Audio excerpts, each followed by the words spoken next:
let's review a little bit of market knowledge. Now, one of the topics will be non-owners. So, for example, do you know what that is? No, I'm not too sure. Okay. Now this is a policy. Okay. Now, let's say, for example, there's different type of policies. Obviously, insuring a vehicle. That's usually what we do, right? Exactly. We insure a car. Now, let's say, for example, there's customers that don't have a vehicle.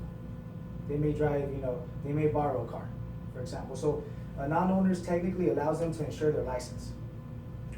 Okay, so technically they're getting insurance, they're getting liability insurance, okay, so it offers the same type of coverages, but it allows his driver to insure his license so that he could drive any vehicle. Does that make sense? Yeah. So technically a non-owners is designed to insure someone's license Okay. to drive any vehicle. To drive any vehicle. Any vehicle. Does that make sense? So in what situations would that actually be beneficial for somebody? Is it just because they don't have a car of their own? That's one. Now, before I answer your question, let's review the main. You can say the main. There's 3 rules for non-owners. Number 1, if you see it on the board, it says insures driver's license. That's what we're talking about right now. Okay. Right. Number 2, they can drive any vehicle as long as it's not registered under their name. Okay. Does that make sense? Right, right. And then number 3, vehicle cannot be registered under the same address. So for example, if you get a non-owners, okay, and I let you borrow my car, we don't live under the same address, and you're covered because the vehicle's not under your name and the vehicle's not registered under your address.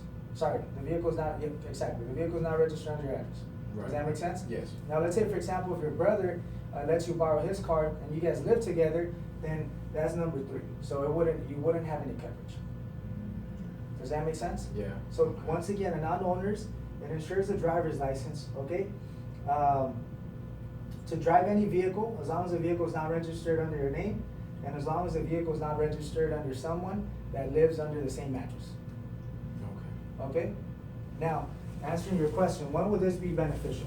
Now, there's a couple different situations. Let's say, for example, someone that gets a DUI or their license is suspended, and the DMV requires them to get an SR22 to activate their or to reinstate their license.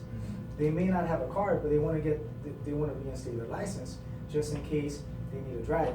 So a non-owners technically allows them to insure their license and to obtain an SR22, which an SR22 is only a notification from the insurance company to the DMV, and it allows them to also have an insurance policy so that if they drive any vehicle, they have insurance.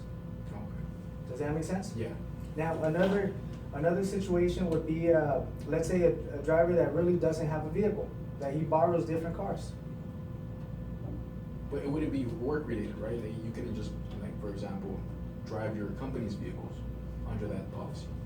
Not necessarily, because if we're talking of a commercial use, then the business would have to insure the vehicle to be able to be driven by any driver. So let's say, for example, the company would have its own insurance to allow any driver to drive their vehicle. So they would be covered under their business. So that'd definitely be different. That's completely different.